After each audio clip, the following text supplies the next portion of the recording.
Today's video is brought to you by Core Essentials. If you carry a gun on a daily basis, it's critically important that we choose the right belt. That's why I've chosen Core Essentials for my everyday carry. They're rigid, they're durable, and their patented system allows for quick and easy adjustments on the fly. Check them out at coreessentials.com or check us out here because we also carry them in the store. Hey everybody, it's Alex with Top Guns here in Terre Haute, Indiana. Now, in our facilities here at Top Guns, we also have the Legacy Training Group, and with me here today is Eric. He is our lead instructor. Now, Eric, in this video series, I want to get back to the basics of shooting. Now, you do a lot of classes. What's the #1 mistake that you see on most people? Hands down, it would have to be grip, folks. And in this series, we're going to talk about that. We're going to point out the 3 things we see that are the most common mistakes people make when taking a grip on the firearm. So guys, we're going to get back to the basics, and I'm going to start off with him showing me 3 basic mistakes that most people make and how to correct those. So let's get back to the basics. All right, Eric, we are here in the range, and what are the 3 mistakes that you see out of most people when they come into the range or come into one of your classes? One of the first things we see is people not gripping high enough on what we call the back strap of the gun, which is this area of the grip back here. What Alex is going to want to do is make contact with the bottom part of this ledge and the meaty portion of his hand, if you will. Sure.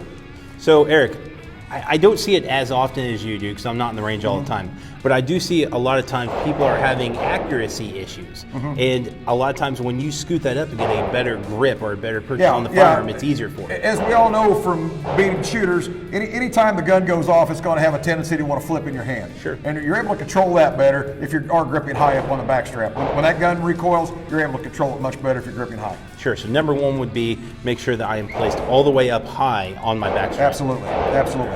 Now, what would the #2 mistake be in most of your classes? #2 is more of a safety issue. We see people pick up a gun all the time and their trigger finger goes straight to the trigger. What we would like to see as instructors is for that trigger to be straight and ride right along the frame of the gun. Right, so you want your finger to be right above that. Now, why is that? Now, I see people do this before they get in front. I've seen this before, obviously, but why do you want to have your finger up here? I want your finger up here on the frame because if you have it here under the trigger guard, you have to totally readjust your grip in order to acquire and press your trigger. Sure, so it's easy to be able to just transition from here to here. It's right there. Now, I know there's a lot of guns out there like Glock and Smith that have a little kind of a cutout here.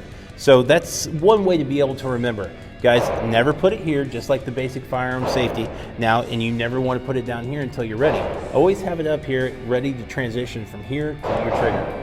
All right, Eric, so we've talked about having a solid purchase on the firing, being high and tight, finger off the trigger until you're ready, kind of sit here beside so it's easy to transition from here to the trigger. Right. Now, what would #3 be? #3 would be the placement of the offhand on the gun. So if you want to go ahead and take a grip with your right hand, go ahead and bring your left hand up, Alex. What I'm looking for is for you to engage the bottom of the trigger guard with this bone on your index finger. What we're going to do then is wrap our hand around, placing the meaty part of the thumb on the grip of the firearm and the forward part of the thumb on the frame right here. Now, a good way to remember this, folks, is this is your strong thumb. Remember, your strong always sits on top of your weak thumb.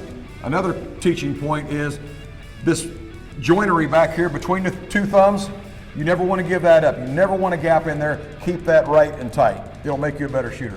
And so one thing I've learned from another class that I've taken, the way I always remember it is match my knuckles. So I have my middle finger here, my first finger here. Right. If I match those 2 knuckles and roll forward, it was always easy for me to remember because I could just roll forward and put that in there. Yeah. Now, also, this gives you a nice tight grip on it. It does. There's nothing for it to flop around. You're able to control recoil as good with this grip as you'll be with anything else. So guys, when you go to the range, and it's something that you have to remember if you're taking a class. Just match your first finger up over here, your middle finger on your weak hand, or excuse me, your strong hand, and you will match those 2 up. Simply just roll forward, and that stuff will match. Alex, I would like to point one other thing out, a common mistake that we as range officers see when we're working the ranges daily, and that's people putting their weak thumb behind the firearm. We got to remember, guys, this portion of the gun, if this were a working firearm, every time the gun goes off, this slide is going to cycle back very quickly. If your thumb is riding back here, it's going to cut your thumb open. We call it slide bite, and it does hurt. So go ahead and hold that. Right now, we have an empty firearm. So a lot of people, what he's talking about is we see this. And why is that, Eric, and what will hurt when that happens? Yeah, when the firearm goes off, the slide is going to cycle very quickly. And if your thumb is up there too high, it's going to catch your thumb and lay it wide open. And we've seen a bunch of times, guys, where people cut that open. So again, just to review, The easiest way to remember that is match. Your middle finger here, your first finger here, get it out of the way, roll it forward so everything matches. And that is an easy way to be able to acquire the target. That's an easy way to be able to acquire a target and safely shoot and be accurate with your firearm.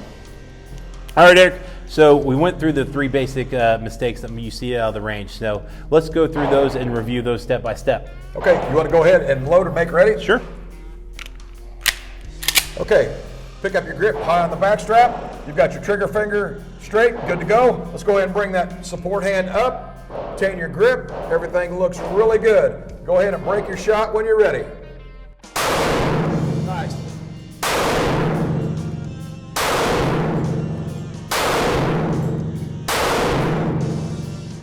All right, guys, so hopefully you learned a little bit about the 3 basic mistakes that most people do here on the range and how to correct those. Now, that was a big help for me. It's something that's always great for even guys that have done this for a while or new shooters to be able to refresh on things like that.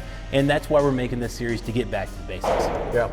Folks, I advise new shooters every time they break a shot, before they press the trigger, to examine their grip and to make sure they got the proper grip on the gun. So guys, if there are more things that you would like for us to review, go through techniques, even if it's a shooting drill, anything along those lines to make you guys a better shooter, please comment those down below, and I thank you very much for watching. Now, here at Top Guns, you can always check out any of our classes at topguns.us, and you'll be able to do anything with Eric at the Legacy Training Group also there. We'll hopefully see you guys here next week on a couple of the Back to the Basic videos. Thanks, guys. Look forward to seeing you on the range. Boy, I just screwed that up, didn't I? You should use that. Yeah.